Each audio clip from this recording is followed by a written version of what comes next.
welcome to a new video.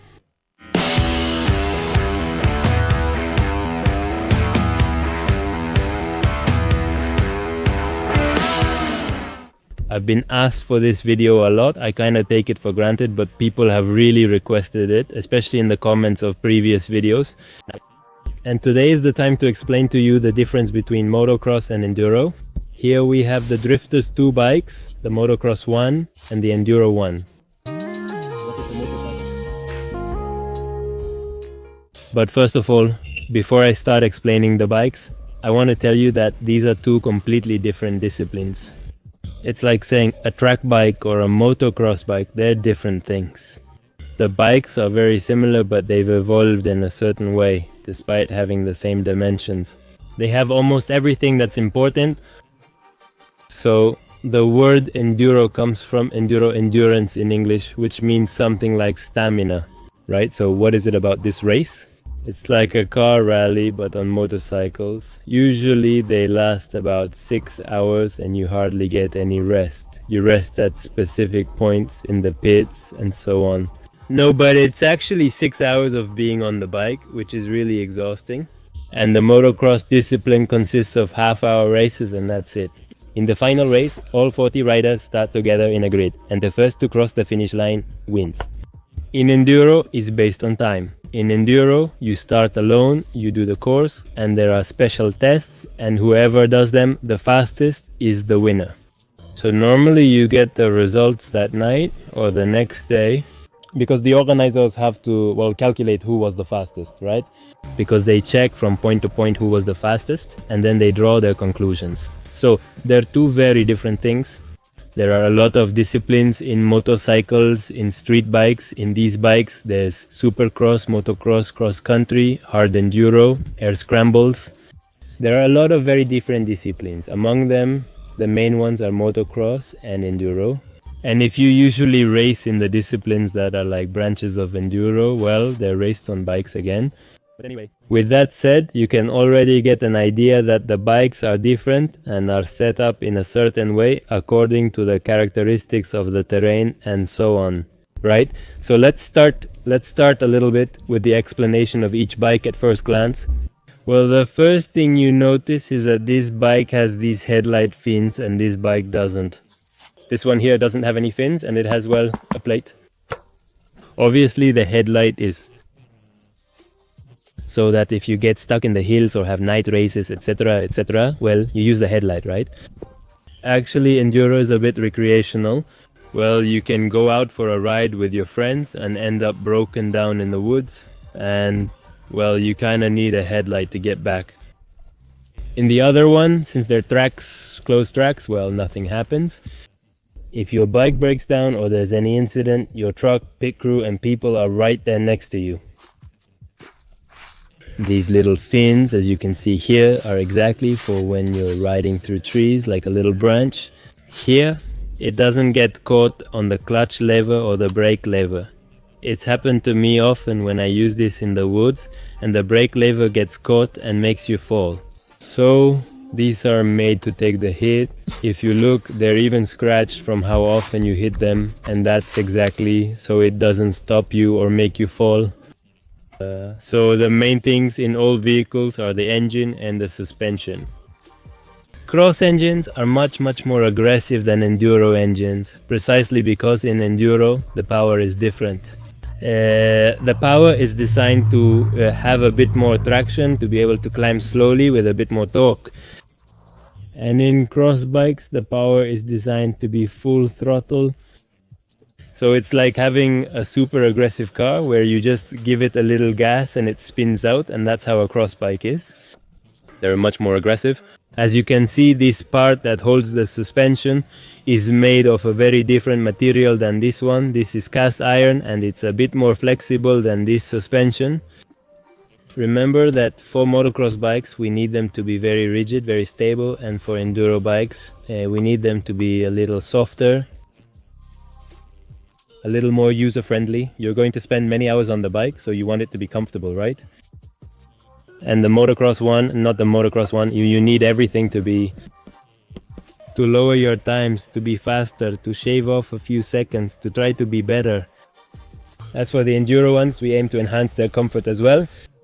One of the main differences is also that Enduro tires, since they're used mainly in the woods, come certified. They can't have very big knobs. As you can see, these are much taller than these knobs. These knobs are shorter. And that's precisely so that the environment gets worn down or damaged a little less. Not with the cross ones, because once again, since they are, the track gets repaired, but the forest doesn't recover the same way. So Enduro bikes have a transparent gas tank so you can see the fuel, and cross bikes have a black one. I guess it's because it looks nicer by design, that's the reality, and as you can see it's much smaller. The Enduro tank holds 11 liters and the cross tank holds 7. So obviously they do this because with the cross we want it to weigh as little as possible to be a bit faster. The suspension and engine are as they are. The Enduro ones are a bit designed to withstand a bit more time on the bike, to be more comfortable, to ride more calmly, to have more torque on the climbs, etc. And the motocross ones are for going full throttle and trying to be really fast, so they're very aggressive and a bit lighter. The Enduro bikes have a kickstand, as you can see. The motocross bike doesn't have a kickstand like the other one does. You need to bring your own. This removable one is called a triangle. You take it off and you just put it on to leave it propped up. The exhaust is more restricted because of all the environmental and noise regulations, and the cross one is completely open. As you can see over there, it's covered up, and here it's huge. So basically those are the main things. Now Cross's suspension has something very strange. Down here, as you can see, the spring goes down to this point and it has a linkage system here. It's called that, and it's definitely much better. If all bikes could have that, the Enduro ones, everyone would have it. The Enduro bikes, as you can see here, it goes straight down to the swing arm. And they do this because in races, sometimes for some reason you have to change the shock absorber. And to change it on this bike, you basically have to take the whole bike apart. And to change it here, you remove this bolt, you remove this one here, and it comes out this way. Once again, since Enduro races are made to last longer, there's a higher chance that the bike will break down. And we need to have accessibility so we can reach it easily, change the parts, and continue in your race. Basically, those are the differences between a motocross bike and an Enduro bike. Since they are two completely different disciplines, even though the bikes are very similar, they are focused on different things. The Enduro bike, as you can see here, comes with a little screen that tells you the time, kilometers, trip, and so on. And here we don't have anything, just this. It's an hour meter, and I put my little watch on it to check the time. When I'm training, I keep track of my times and try to get a little better. And as you can see, here we have a horn, we have lights, we have the switch, and so on. And over here it's just the switch. So as you can see, they look very similar, but look, this one has its tail light and this one doesn't. In general, the bikes, even though they look very similar, are actually designed completely differently. The gearbox is different. On the E-Cross, the gears are a bit longer. First, second, third and fourth are longer, so you don't have to shift gears as often. And on the Enduro bikes, what about the gearbox? The first gears are very short to have much more torque on climbs, and when you're stuck, you need all the torque to go to the wheel. So the first gears are short on the Enduro bikes, and on the motocross bikes they're quite a bit longer.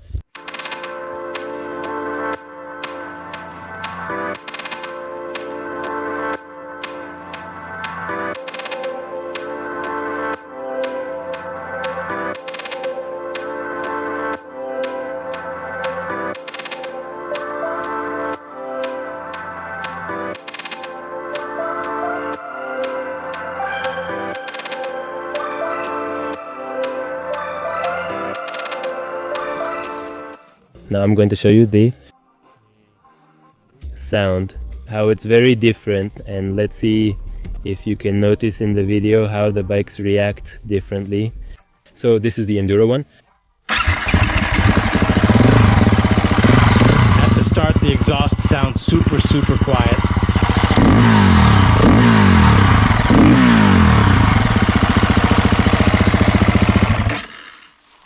And this is the cross one. I mean, one is 450 and the other is 350, but they're very similar.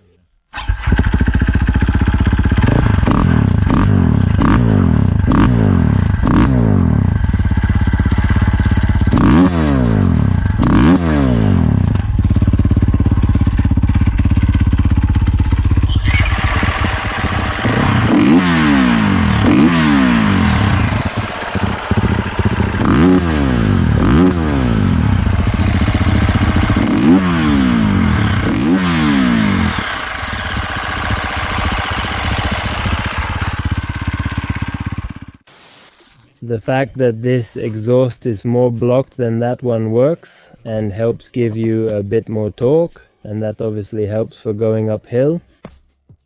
The open exhaust is good for high revs, but definitely for enduro it's much more recommended to have a closed exhaust. And enduro bikes give you power in a much smoother way than motocross bikes. Motocross bikes give you full power as soon as you twist the throttle. They give you all the revs. If you look at the graph, it's much stronger than the enduro one, which is much smoother. So those are the main differences. Now that you know everything, you can realize that, well, they really are very different. So friends, what we're looking for in an enduro bike is to ride comfortably, to go fast, but with momentum. That the suspension helps us a lot by absorbing mistakes, problems, rocks and roots. That the bike helps you in that aspect. That's why it's a little soft, that's why the engine is a bit more gentle. And in motocross bikes, what we need is to always be faster, always lower the time. So we need the bike to always have traction, so the suspension has to be a bit stiffer, and we need the engine to be as aggressive as possible, so that as soon as you have the opportunity, it gives you all the power. That's a bit of the difference. And obviously the things like the headlight, the leg, the gas tank and so on are what make these bikes so different. That's all for today, friends. Honestly, that's a comment I see very often in my videos, so I hope this was helpful for you, and I'll see you in the next one.